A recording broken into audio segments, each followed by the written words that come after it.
Gereja Kristen Jawa Joyodiningratan Solo meniadakan jadwal kebaktian pagi pukul 6.30 waktu Indonesia Barat untuk memberi kesempatan jemaah Masjid Al-Hikmah menunaikan sholat Idul Fitri pada Minggu pagi. Sholat Idul Fitri berjemaah di Masjid Al-Hikmah Solo dilakukan di depan gereja sehingga jadwal kebaktian di Gereja Kristen Jawa Joyodiningratan diatur ke sore hari. Sebuah gereja bernama Martha Lutheran di kota Berlin, Jerman menyediakan tempat bagi sejumlah muslim untuk melaksanakan ibadah sholat Jumat di tengah maraknya virus corona. Kristen, agama paling toleran di dunia. Halo, berjumpa kembali dengan Suara Kanal Timur. Kristen atau kekristenan yang di dalamnya ada Katolik, Protestan, Anglikan, Ortodoks adalah agama yang paling toleransi di dunia. Loh, masa iya sih? Ya iyalah. Banyak sekali bukti dan atau rekam jejak digital yang bisa kita temukan di mana-mana. Dari semua agama-agama dan tempat ibadah agama-agama di dunia ini, Kristen dan gerejanya lah yang paling toleransi. Umat agama lain bisa beribadah di gereja. Mereka sholat di gereja. Halaman gereja dijadikan tempat untuk berdoa bagi agama lain. Pemuka agama lain bisa berceramah di mimbar gereja. Parahnya lagi, bahkan gerejanya dijadikan tempat penampungan sementara bagi umat agama lain yang menjadi korban bencana alam. Gereja pun jadi kotor. Banyak barang-barang umat agama lain yang dimasukkan ke dalam gereja.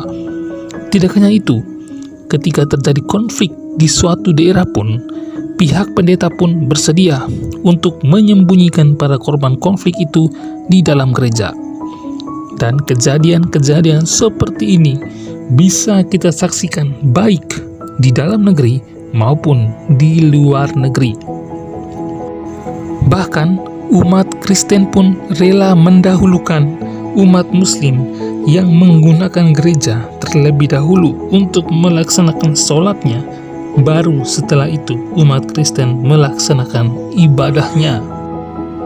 Gereja Kristen Jawa Joyodiningratan Solo meniadakan jadwal kebaktian pagi pukul 6.30 waktu Indonesia Barat untuk memberi kesempatan jemaah Masjid Al-Hikmah menunaikan sholat Idul Fitri pada Minggu pagi. Lalu, bagaimana tanggapan umat Kristen dan pemimpin gereja? Ternyata umat Kristen tidak marah. Umat Kristen tetap santuy, bro. Umat Kristen terima semuanya dengan tangan terbuka. Umat Kristen sangat welcome dan humble. Umat Kristen dan pemimpin gereja tidak protes atau bahkan demo. Oke, jadi gereja adalah tempat yang sangat aman dan ramah untuk siapa saja yang mau berkunjung bahkan berdoa. Walaupun kerap kali gereja menjadi sasaran empuk bagi teroris dan umat Kristen jadi sasaran empuk, jadi korban intoleransi. Lalu, dari manakah umat Kristen belajar menjadi umat yang begitu toleransi dan sangat welcome terhadap pemeluk agama lain? Tentu semua itu didapatkan dari ajaran Tuhan Yesus Kristus dan Alkitab sebagai pegangan hidup dan inspirasi bagi umat Kristen. Lalu, apa yang diharapkan umat Kristen atas kebaikan dan toleransi yang sudah ditunjukkan umat Kristen itu, terkhususnya negara kita, Indonesia? Umat Kristen tidak minta yang banyak-banyak coy. Umat Kristen tidak mengharapkan masuk dan beribadah di agama lain. Tidak juga meminta uang dari umat agama lain. Tidak juga meminta umat agama lain untuk membangun gereja. Tapi yang dibutuhkan umat Kristen Indonesia adalah berikanlah rasa aman dan nyaman bagi umat Kristen untuk menjalankan agamanya dan keyakinannya sesuai dengan amanat konstitusi kita, yaitu Undang-Undang Dasar 1945.